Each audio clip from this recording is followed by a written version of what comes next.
Milton Samaddar ভয়ঙ্কর psychopath জানতে লাগলো 10 বছর। আমরা ইতিমধ্যে কম বেশি জানতে পেরেছি যে মিল্টন সামাদ্দার কে।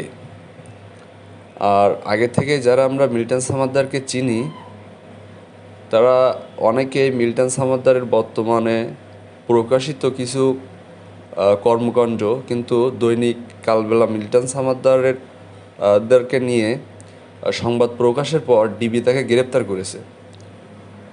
ডিবি প্রধান হারুন আর রশিদ গণমাধ্যম কর্মীদের সামনে মিল্টন সামাদ্দারের লোমহর্ষক কর্মকাণ্ডের তথ্য প্রকাশ করেছে। মিল্টন সামাদ্দারের স্ত্রীকেও ডিবি কার্যালয়ে নিয়ে জিজ্ঞাসাবাদ করা হয়েছে। মিল্টন সামাদ্দার 2014 সালে মিরপুরের পাইকপাড়ায় গড়ে তোলেন child and old age care. সাভারেও তার আরেকটি আশ্রয় কেন্দ্র আছে। ভবঘুরে পঙ্গু, পক্ষাঘাত, মানসিক ভারসাম্যহীন মানুষদের রাস্তা থেকে তুলে নিয়ে আশ্রয় দিতেন এই মিল্টন সামাদ্দার। সেখানে গণমাধ্যমে সংবাদে মিল্টন সামাদ্দারের বিরুদ্ধে মোটা দাগে যে অভিযোগগুলো এসেছে আমরা চলুন সেগুলো একটু জেনে নেই। আর্থিক হিসাবে অস্বচ্ছতা, দুর্নীতি, মানুষের থেকে পাওয়া অনুদানের অর্থ নিয়ে আত্মসাৎ করেছেন।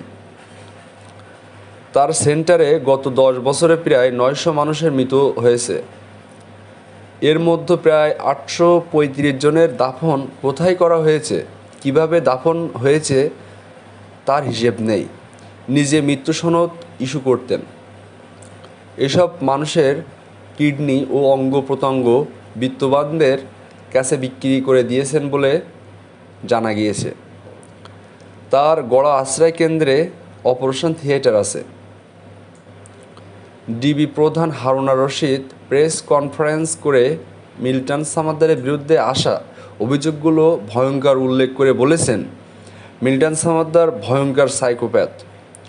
অসুস্থ আশ্রিতদের ছুরি ব্লেড দিয়ে নিজেই হাত পা অঙ্গ প্রত্যঙ্গ কেটে ফেলতেন। রক্ত দেখে উল্লাস করতেন। ডাক্তারদের কাছে নিতেন না। কি নির্মম নির্যাতন! তার আশ্রয় কেন্দ্রে 500 থেকে 700 মানুষ আছে বলে দাবি করলেও বাস্তবে আছে 30 থেকে 40 জন। এত সংখ্যক আশ্রিতদের তথ্য দিয়ে ভিডিও তৈরি করে অর্থ সংগ্রহ করতেন। তার ফেসবুক পেজ ফলোয়ারের সংখ্যা 1,16,00,000। বাবা! তার ব্যাংক হিসাব 10 থেকে 12টি। তার নিজের অ্যাকাউন্টে এখনও 1,85,00,000 টাকা আছে বলে জানা গিয়েছে। লাশ দাফনের হিসেবে গড়মিল আছে। লাশ দাফন করতেন রাতের অন্ধকারে। ডাক্তারদের নাম জালিয়াতি করে নিজেই মৃত্যু সনদ তৈরি করতেন। অসুস্থ মানসিক ভারসাম্যহীনদের রাতে নিজেই লাঠি দিয়ে পেটাতেন। তার টর্চার সেল ছিল। আশপাশের মানুষ প্রতি রাতে চিৎকার শুনতে পেতেন। ঠিক আছে। মিল্টন সামাদ্দারের বিরুদ্ধে আসা অভিযোগগুলোর মধ্যে কিডনি ও অঙ্গ প্রত্যঙ্গ বিক্রি বাণিজ্যের বিষয়টি নিয়ে প্রশ্ন তুলেছেন একাধিক ডক্টর।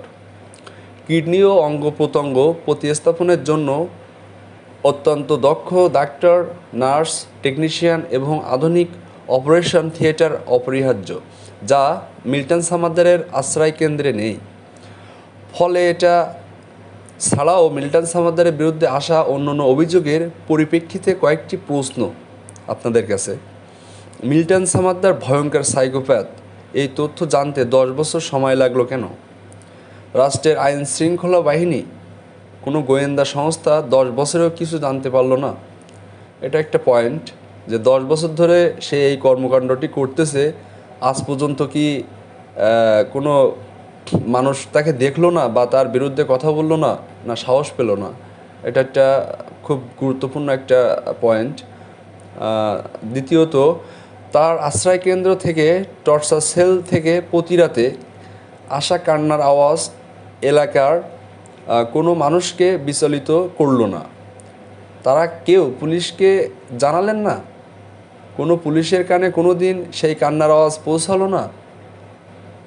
ওকে, মিল্টন সামাদ্দার ডোনেশনের অনেক টাকা নিশ্চয়ই নগদে পেয়েছেন, কিন্তু তার চেয়েও বেশি পেয়েছেন বিকাশে। তাহলে ব্যাংকিং চ্যানেলে বিশেষ করে বিদেশ থেকে বহু টাকা এসেছে।